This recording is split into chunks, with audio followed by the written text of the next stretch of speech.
So people will always ask me, well, how do you embrace health? Well, first of all, stay away from health trends. There is no such thing. In fact, if you're going to be healthy, stake your health on timeless principles in health, even timeless principles in humanity, how you interact with others. Health is simple. There are 8 principles of health that we teach, and they're based on the philosophy that we are electrical beings. That, in fact, when we wake up in the morning and when our heads hit the pillow at night, we are on the hunt for electricity. And there's a lot of cultures in Asia that call it energy, they call it chi, they have all kinds of fun names for it, but bottom line is it's electrical. So we teach 8 timeless principles of health. So number 1 is get a lot of fresh air. It's abundant, it's free, it's a deposit. Air conducts electricity. Breathe deep, it's free. Water. It's interesting how the earth is 70% water. Our fruits and vegetables are 70% water. Our human bodies are 70% water from here down and 93% water up here. And so it makes a lot of sense to drink water. What we drink today walks and talks tomorrow. I mean, and what's so funny about today's generation is we're such the now pill generation that we get a headache and we go take a few pills and we drink just enough water to swallow the pills. We've got it really backwards. Throw the pills down and get a tall glass of water and drink it regularly.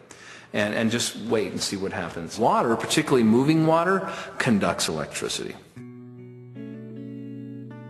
What if the sun were a no-show tomorrow? What would happen to life as we know it?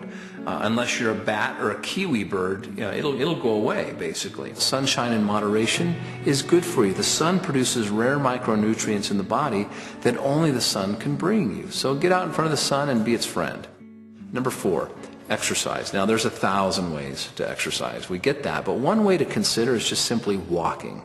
There's a lot of studies that say that walking will fire up your metabolism, that in fact psychologically there's studies that indicate that it's hard to be sad and walk at the same time, that walking in fact makes us happy. Number 5 is trust in nature, meaning that if Mother Nature made it, eat it, and if man made it, eat it in moderation or leave it alone. It's funny when you look at the indigenous cultures, how they didn't have to think about the foods that they ate. Nutrition to them was common sense. When they looked at food, it had a purpose to them. For example, signature foods is what they called it, sign nature, signature. They would cut a carrot and look at the inside of the carrot and see that it resembled the eye, and without even thinking about it. And I emphasize, without even thinking about it. They just believed that carrots were good for the eyes. Science now has studied the carrot and declared the same. The walnut and the brain. That a walnut is a small replica of the brain, and walnuts are loaded with essential fatty acids which have been studied to be good and perfect for the brain. Tomatoes in the heart.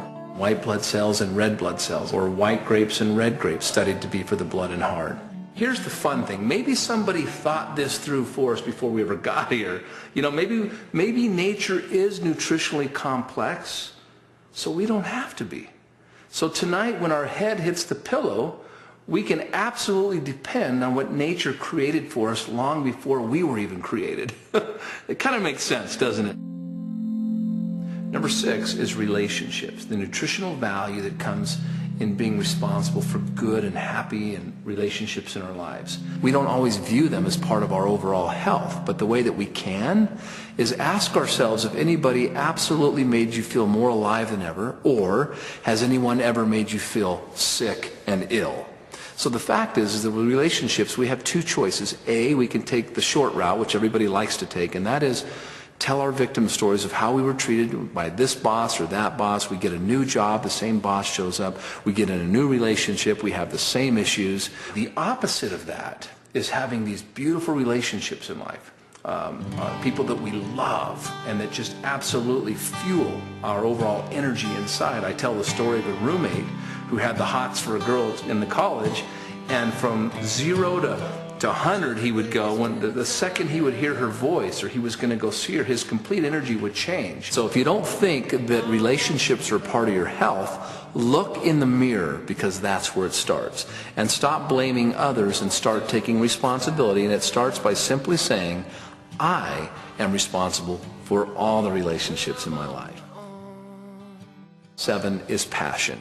It's really sad. I travel around and I hear people say, oh, we used to dance, we used to sing, we used to play ball, we used to, and I think to myself, so what, death is next? You don't need anyone's permission to engage in your passion. It could be karaoke, it could be dancing, it could be remodeling cars, it could be anything. But the point is, whatever it is, do it, and do it abundantly, and you'll find that when you're doing your passions, you too will be happy. And then finally, the thing that's bigger than all of us is your spirituality. Whatever that means to you. Something that's bigger than us that we can't get in the way. And so when you anchor everything we just talked about with your spirituality, you will feel more alive than ever. You will feel the electricity that we're talking about, and you will leverage the magic bullet, which is your body. Your body will perform miracles by the minute when you learn how to honor and edify its intelligence. So by living the 8 principles of health, your body is practically bound to put you in a space of health, happiness, peace, and abundance. And the whole point is this, folks. Health is the pathway to creating and sustaining your dreams of love and family and intimacy and money and spirituality.